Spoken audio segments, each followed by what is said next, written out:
السلام علیکم ناظرین، اس ایپیسوڈ کے شروعات میں ہم دیکھتے ہیں بورسا میں ویشیوں کا ظلم جاری ہوتا ہے اور ویشی جیسے ہی ترکوں کو مارنے لگتے ہیں تو لوکاس ایک دم سے اٹھ کر ویشیوں کے سامنے خنجر پھینک دیتا ہے اور اگلی لمحے میدان میں کود پڑتا ہے۔ پھر ویشیوں سے کہتا ہے غلاموں کو چھوڑ دو کیونکہ میں تمہارے خلاف ہوں، مگر اس کے باوجود ایک ویشی غلام کو مارنے لگتا ہے تو لوکاس خنجر اس کی ٹانگ میں گاڑ دیتا ہے۔ یہ دیکھ کر دوسرے ویشی لوکاس پر حملہ آور ہوتے ہیں، مگر لوکاس ان سب کو تگنی کا ناش نچاتا ہے اور سب کو اپنے سامنے بے بس کر دیتا ہے۔ آخر میں ایک کی گردن پر خنجر تان لیتا ہے۔ وہ ویشی اس سے پوچھتا ہے تم کون ہو؟ لوکاس اسے چھوڑ کر اگلے لمحے اپنا چوغا اتار دیتا ہے اور بلند آواز سے کہتا ہے بورسا کے لوگوں، میں سرحدوں پر موجود تمام گورنروں کا حاکم کماندار لوکاس ہوں۔ میں یہاں انصاف کے لیے آیا ہوں، میں یہاں معصوموں کو بچانے آیا ہوں۔ تمام غلام آزاد ہوں گے، وہ چاہے جس بھی نسل سے ہوں۔ میں کماندار لوکاس ہوں، میں قسم کھاتا ہوں کہ جو کچھ بھی میرے پاس ہے میں وہ بانٹ دوں گا۔ میں تب تک نہیں کھاؤں گا جب تک کہ تم لوگ نہ کھا لو، اور جب تک تم لوگ نہ سو جاؤ میں نہیں سوؤں گا۔ اب سے جنگ صرف میدان جنگ میں ہوگی، یہ صرف سپاہیوں کے درمیان ہوگی، نہ کسی بے گناہ کا خون بہایا جائے گا اور نہ ترکوں کا۔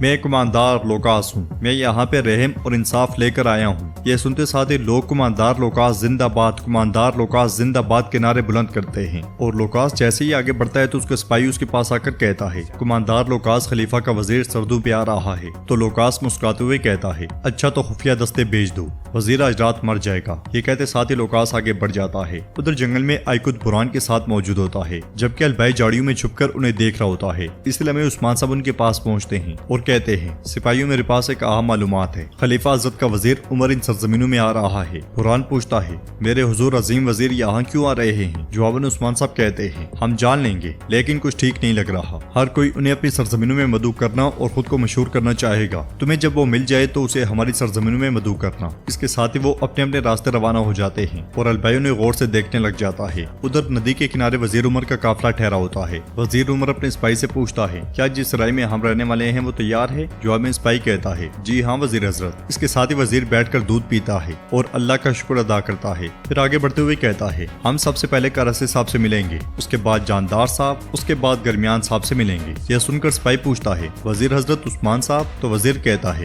بعد میں ہم سب سے چھوٹے کا دورہ آخر میں کریں گے اور وہ ہیں عثمان صاحب۔ سپاہی کہتا ہے لیکن عثمان صاحب کا قبیلہ بڑا ہوتا جا رہا ہے، وہ ایک کے بعد ایک قلعہ فتح کر رہے ہیں، وہ سردار اعلیٰ اور سرداروں کو منہ توڑ جواب دیتے ہیں۔ اب عثمان صاحب کی ایک آزاد ریاست ہے۔ جواباً وزیر کہتا ہے جی ہاں ریاست ہے، میں جانتا ہوں، لیکن کارسے اور گرمیان عثمان صاحب سے پہلے آتے ہیں۔ سپاہی پوچھتا ہے پھر وظیفے کو کون سر انجام دے گا؟ تو وزیر عمر کہتا ہے برتری سردار کارسے کا حق ہے، لیکن کسی کو معلوم نہیں ہونا چاہیے کہ ہم یہاں کیوں آئے ہیں۔ ناظرین اس کے بعد رات کے وقت کائی قبیلے میں جشن کا سما ہوتا ہے۔ عثمان صاحب بالا ہتون کے ساتھ مرکزی خیمے سے باہر آتے ہیں تو جیرکتائی دف بجاتے ہوئے بلند آواز سے کہتا ہے ریاست کے لیے عثمان صاحب نے کیا کیا؟ جواباً سب سپاہی کہتے ہیں انہوں نے ہمیں آزاد کیا اور امیر بنایا، ہم بکھرے ہوئے تھے، انہوں نے ہمیں قوم بنایا، انہوں نے مضبوط دیواروں کو گرا کر قلعوں کو فتح کیا۔ عثمان صاحب کے بیٹے اور گونچا بھی وہی موجود ہوتی ہے اور سب کا شکریہ ادا کرنے کے بعد عثمان صاحب کہتے ہیں اے لوگوں، صدران، باجیان، ہم جب تک ایک ہو کر کام نہیں کریں گے برے لوگ ہمیشہ برتری حاصل کرتے رہیں گے۔ ہم نے صرف اپنی تلواروں سے زمینوں کو فتح نہیں کیا، وہ جگہ، وہ تمام فتوحات، وہ مائیں جنہوں نے ہمارے لیے دعا کی، وہ باپ جنہوں نے اپنے ہاتھوں سے بچوں کو دفن کیا، یہ سب انہی کی بدولت ہیں۔ ہم سب نے مل کر اس ریاست کی بنیاد رکھی۔ تو ایک شخص کہتا ہے میں نے اپنے ایک بچے کو کھویا ہے، میں اس ریاست کے لیے دوسرے کو بھی کھونے کو تیار ہوں عثمان صاحب، اس لیے کہ یہ ریاست مضبوط ہو جائے اور ہم گر نہ جائیں۔ جواباً عثمان صاحب کہتے ہیں ہم نہیں گریں گے، اگر ہم گرے تو ریاست گرے گی، اور اگر ہم مضبوطی کے ساتھ کھڑے ہو جائیں گے تو دشمن خوفزدہ ہو جائیں گے۔ ہم کبھی اپنے مقاصد سے دستبردار نہیں ہوں گے،